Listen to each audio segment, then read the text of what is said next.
नमस्कार भक्तजनों, आज हम आपके लिए इस वीडियो में शुक्रवार व्रत कथा यानी कि संतोषी माता की व्रत कथा लेकर आए हैं। इस कथा को सुनने मात्र से ही दुखों का निवारण होता है, इसलिए ध्यानपूर्वक सुनिए। जिंदगी की खटास को कम करने के लिए माँ संतोषी का व्रत अवश्य करें। जैसे कि हम जानते हैं कि माँ संतोषी को गजानन की पुत्री माना जाता है, इसलिए पार्वती माँ संतोषी माँ की दादी माँ है और भगवान शंकर माँ संतोषी के दादाजी हैं। माँ संतोषी, जिनके नाम में ही संतोष का पाठ छिपा है, वे प्रेम, क्षमा, खुशी, शांति, आशा और सबसे बढ़कर आत्म संतोष का प्रतीक माना जाता है। ये मान्यता है कि माँ संतोषी के व्रत को लगातार 16 शुक्रवार तक करने वाले भक्तों को जीवन में परम संतोष की प्राप्ति होती है। भक्तजनों, माँ संतोषी अपने भक्तों को पारिवारिक मूल्यों के साथ दृढ़ संकल्प की शिक्षा देती है। यह भक्तों को संकट से बाहर आने के लिए स्वयं प्रेरित करती हैं। संतोषी माँ को दुर्गा का अवतार भी कहा जाता है। तो आइए सुनते हैं संतोषी माता की व्रत कथा। आप सबसे निवेदन है कि आप इस वीडियो को अंत तक जरूर देखें। तो आइए शुरू करते हैं संतोषी माता के व्रत की कथा। बहुत पुरानी बात है। एक बड़े से परिवार में 7 भाई रहा करते थे। अब जो पहले 6 भाई थे ना, वो खूब पैसा कमाते थे, एकदम ठाट बाट से रहते थे। लेकिन हमारा 7वां भाई, वो बेचारा बहुत ही सीधा साधा और भोला था। उसकी पत्नी का नाम था सावित्री। उफ, बेचारी सावित्री को घर में सब ताने देते थे और तो और उसे पेट भर खाना भी नहीं मिलता था। सोचिए, शुरुआत के वो दिन उसके लिए कितने ज्यादा मुश्किल रहे होंगे। अब रोज रोज की इस परेशानी से तंग आकर 7वें भाई ने सोचा कि उसे कुछ करना होगा। वो काम की तलाश में एक दूसरे अनजान शहर चला गया। वहां उसने जी तोड़ मेहनत की, पूरी ईमानदारी से, और सच मानिए, माता की कृपा से वो बहुत जल्दी अमीर भी हो गया। लेकिन कहानी का दूसरा पहलू देखिए। यहाँ पीछे घर पर बेचारी सावित्री बिल्कुल अकेली रह गई। वो भूख और अकेलेपन से तड़प रही थी। उसका पति तो दूर शहर में कामयाब हो रहा था, पर वो यहाँ आंसुओं के घूंट पी रही थी। लेकिन फिर एक दिन अचानक एक चमत्कार हुआ। हाँ, सच में। एक दिन सावित्री जंगल में उदास मन से लकड़ियां इकट्ठा कर रही थी। तभी उसने कुछ महिलाओं को एक बहुत ही विशेष पूजा और व्रत करते देखा। आपको पता है, ये ही वो पल था जिसने सावित्री की पूरी जिंदगी बदल कर रख दी। उसने जाकर उन महिलाओं से उस व्रत के बारे में पूछा, और बस यहीं से उसके उदास जीवन में भक्ति और उम्मीद की एक नई किरण जाग उठी। उन महिलाओं ने सावित्री को व्रत के 3 बहुत ही खास नियम बताए। ध्यान से सुनिएगा।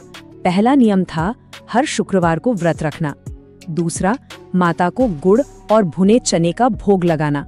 और तीसरा, जो कि सबसे ज्यादा जरूरी और एकदम कड़ा नियम था, खट्टी चीजों का सेवन बिल्कुल नहीं करना है। मतलब खटाई को तो छूना भी नहीं है, एकदम सख्त मनाही। अब यहाँ जो सबसे दिलचस्प बात है वो ये है कि सावित्री की इस सच्ची भक्ति का असर कितनी जल्दी हुआ। सावित्री ने पूरी श्रद्धा से अपना व्रत शुरू किया, और उधर दूर शहर में संतोषी माता ने खुद रात को उसके पति को सपने में दर्शन दिए। माता ने कहा कि तुम्हारी पत्नी बहुत कष्ट में है, अब तुरंत घर लौट जाओ। बस फिर क्या था, वो ढेर सारा धन लेकर खुशी खुशी घर लौट आया। दोनों का प्यारा सा मिलन हुआ और सावित्री के दुखों के वो काले बादल आखिरकार छटने लगे। अब घर में खुशियां ही खुशियां थीं, तो सावित्री ने सोचा कि क्यों न व्रत का उद्यापन किया जाए, यानी एक बड़ा सा समापन समारोह। उसने 8 छोटे छोटे बालकों को एक शानदार दावत पर बुलाया। दावत में क्या था? आहा, एकदम स्वादिष्ट खीर, गर्मा गर्म पूड़ी और चने। लेकिन बच्चों सावधान, कहानी में यहाँ एक बहुत ही बुरी बात होने वाली है। सावित्री की इस खुशी को देखकर कुछ पड़ोसियों के मन में जलन होने लगी। वो ईर्ष्या के मारे जल भून गए और एक बहुत ही बुरी साजिश रचने लगे। पड़ोसियों ने क्या किया पता है? उन्होंने चुपके से उन 8 बालकों को पैसे दिए और कहा कि जाओ कुछ खट्टा खा लो। उन मासूम बच्चों को तो कुछ पता नहीं था। उन्होंने खटाई खरीद कर खा ली। और इसके साथ ही, हे भगवान, संतोषी माता के व्रत का वो सबसे पवित्र और कड़ा नियम बुरी तरह टूट गया। और ये बात हमें बहुत ही बेहतरीन तरीके से समझाती है कि कैसे एक छोटी सी बुरी भावना से सब कुछ ताश के पत्तों की तरह बिखर जाता है।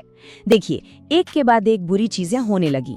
सबसे पहले पड़ोसियों के मन में ईर्ष्या जागी, फिर बच्चों ने खट्टा भोजन खा लिया, नियम टूटने से संतोषी माता क्रोधित हो गई और अंत में अचानक विपत्तियां टूटी। राजा के सिपाही आए और सावित्री के पति को गिरफ्तार करके ले गए। सोचिए, घर का सारा सुख चैन बस एक ही झटके में गायब हो गया। बेचारी सावित्री, वो रोते रोते भागते हुए सीधे माता के मंदिर पहुंची। उसने बहुत ही दुखी मन से, एकदम सच्चे दिल से माता से कहा, हे माता, मुझसे अनजाने में भूल हो गई, मुझे पता नहीं था, कृपा करके मुझे क्षमा कर दें। तब माता ने सावित्री को बताया कि बच्चों की खटाई खाने की वजह से ही ऐसा हुआ है। अब क्या सावित्री ने हार मान ली? बिल्कुल नहीं। और यही तो सच्चा विश्वास होता है, गलतियों को सुधारने की हिम्मत करना।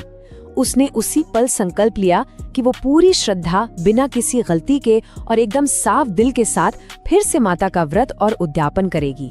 उसने फिर से कोशिश करने की ठान ली। इस बार उसने कोई भी गलती नहीं होने दी, सभी नियमों का एकदम कठोरता से पालन किया। और माता उसकी इस सच्ची भक्ति और कोशिश से बहुत प्रसन्न हुई।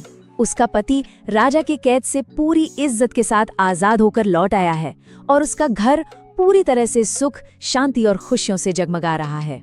सावित्री की कहानी ने हमें सिखाया कि चाहे कैसी भी, कितनी भी बड़ी परेशानी क्यों ना आ जाए, अगर दिल में सच्चा विश्वास है, हमारे कामों में ईमानदारी है और हमारे स्वभाव में दयालुता है, तो हम किसी भी मुश्किल को पार कर सकते हैं।